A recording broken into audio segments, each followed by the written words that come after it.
Bonjour et bienvenue dans la correction de cet exercice. Alors, on considère la suite logique ci-dessous. 4, 5, 7, 10, 14, 19. Apparemment, il y a une certaine logique. Et on me demande d'écrire un algorithme ou un programme affichant le premier terme de cette suite logique, donc le premier des nombres obtenus, qui va être supérieur ou égal à 100. Et on te donne un petit coup de pouce, considérer les différences entre termes qui se suivent, les termes consécutifs. Alors on va les regarder. En fait, le premier nombre qu'on me donne, c'est 4. Et si tu regardes bien, après c'est 5. Donc, on me demande de considérer les différences, il y a un écart de 1 entre 4 et 5. Et ensuite, je vois qu'il y a 7. Et entre 5 et 7, il y a un écart qui est de 2. Entre 7 et 10, un écart de 3. Entre 10 et 14, un écart de 4. Eureka, regarde, entre 14 et 19, un écart de 5. En fait, cette suite logique, elle part de 4. C'est ton premier nombre. Et en fait, à chaque fois, on va rajouter un écart de plus en plus grand en partant d'un écart de 1. Alors, ce qu'il va falloir que tu fasses, c'est qu'en fait, ce qu'on va devoir faire, si tu veux, c'est qu'en fait, tu as des nombres et il va falloir qu'on le fasse, ces nombres, qu'on les fasse évoluer. Alors, on va mettre tout ça dans une variable. Moi, ce que je te propose, c'est qu'on fasse un programme en langage Python afin de travailler cela. Et donc, je vais créer une variable, disons, nombre, qui va contenir successivement les nombres, les uns après les autres. D'accord? Et donc, du coup, il va falloir que je fasse attention parce qu'il faut que je fasse évoluer l'écart qu'il y a entre. Du coup, il va falloir également créer une variable écart qui, elle, doit absolument augmenter de 1. D'accord? Au départ, cette variable écart, elle doit valoir 1, mais après, il va falloir que je lui fasse prendre la valeur 2, puis 3, puis 4, et ça doit t'interpeller. En fait, la variable écart, l'écart, il faut l'augmenter de 1 à chaque passage, à chaque fois. Et donc, le nouveau nombre, comment on va l'obtenir à chaque fois? Le nouveau nombre, ça sera le précédent plus cet écart, ce nouvel écart. Donc, plus 2, plus 3, plus 4, plus 5, si tu es cohérent, plus 6, donc ça serait 25, plus 7, 32, etc. Alors, si on lit bien la question, il faut donner le premier de ces nombres qui est, attendez que je lise bien, qui dépasse supérieur ou égal à 100. Le premier qui est supérieur ou égal à 100. Alors la question que tu te dis, mais c'est bien beau, mais cette répétition-là, on répète toujours la même chose. Donc, on a un nombre et en fait, on va augmenter l'écart et on va lui ajouter. Donc, cette répétition, on va la faire combien de fois? Eh bien, on ne sait pas. Parce que là, tu vois, on ne voit pas du tout quel est le résultat qui va dépasser 100. Donc, du coup, quand tu dois répéter des choses et que tu dois dépasser un certain seuil, ou ici, c'est le cas ici, tu ne sais pas combien de fois tu dois l'appliquer, il faut que tu aies l'inspiration de penser à une boucle tant que. Tant que, c'est une boucle qu'on va répéter tant que ton test est vrai. Donc, le test, ça va être quoi? Tant que, regarde bien, c'est écrit dans la phrase, tant que ton nombre, il n'est pas supérieur ou égal à 100, nous on cherche celui-là, donc tant qu'il est plus petit. Tant que ton résultat il est inférieur strictement, tant qu'il est inférieur strictement à 100, ton nombre, il faut qu'on répète la séquence qui dit ce nombre, tu lui ajoutes le nouvel écart, etc., etc. Allez, donc je vais t'afficher le bilan de toutes mes idées, là, de toutes les idées que j'ai dégagées. Donc regarde bien, ça fait un petit résumé. Et ensuite, on va partir sur Trinket. D'accord?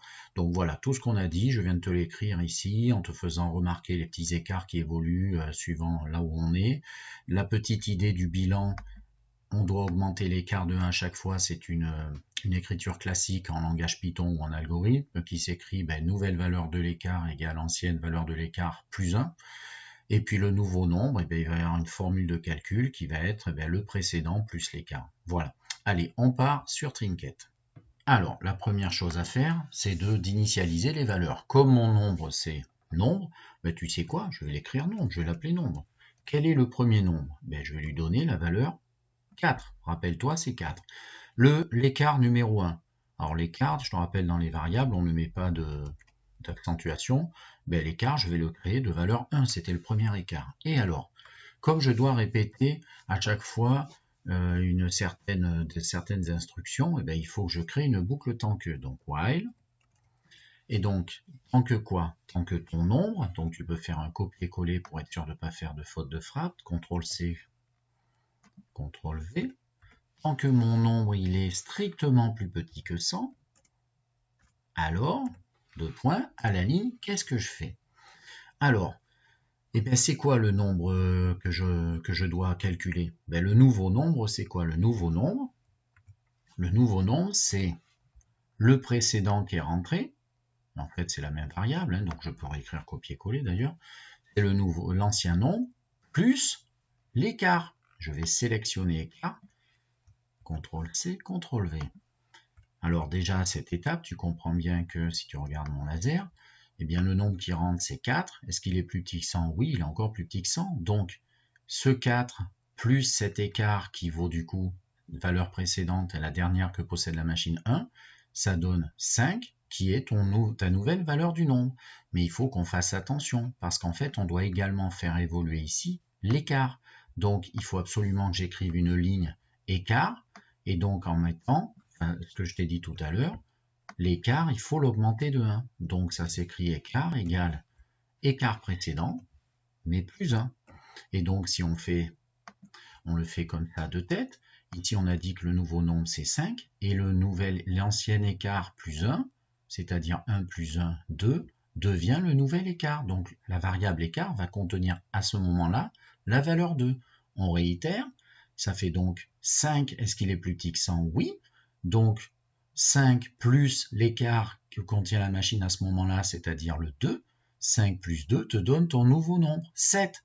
Et l'écart passe de 2 plus 1 à 3. De 2 à 3, c'est bon, c'est exactement ce qu'on veut. Alors, qu'est-ce qui va se passer? Ça va se répéter. Ces deux instructions vont se répéter et vont faire augmenter du coup la variable nombre. Et du coup, à un moment, ceci va devenir faux.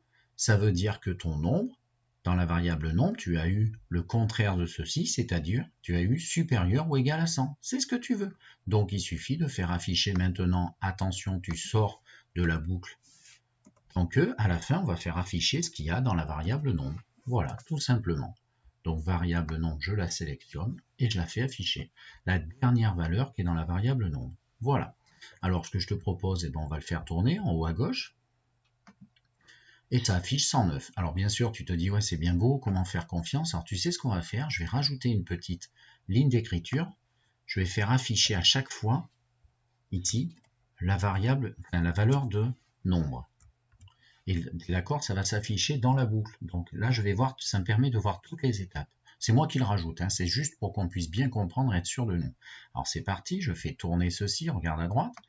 Et là, ça m'affiche tout le début. C'est-à-dire, attention, si tu regardes bien ici, ça ne m'affiche pas le 4. Hein. Regarde bien, le premier c'est 5. C'est normal parce que j'ai fait afficher le nombre qui a été calculé ici à la ligne 5. Donc ça, le premier qui est affiché, c'est 5.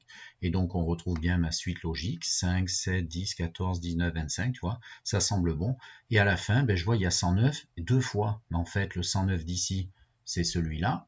D'accord, puisque ça m'a affiché 109 à la fin, et puis ça, c'est vraiment le résultat qu'on voulait. En fait, ce qu'on a eu juste avant, c'était que ceci. On avait caché toutes les étapes intermédiaires.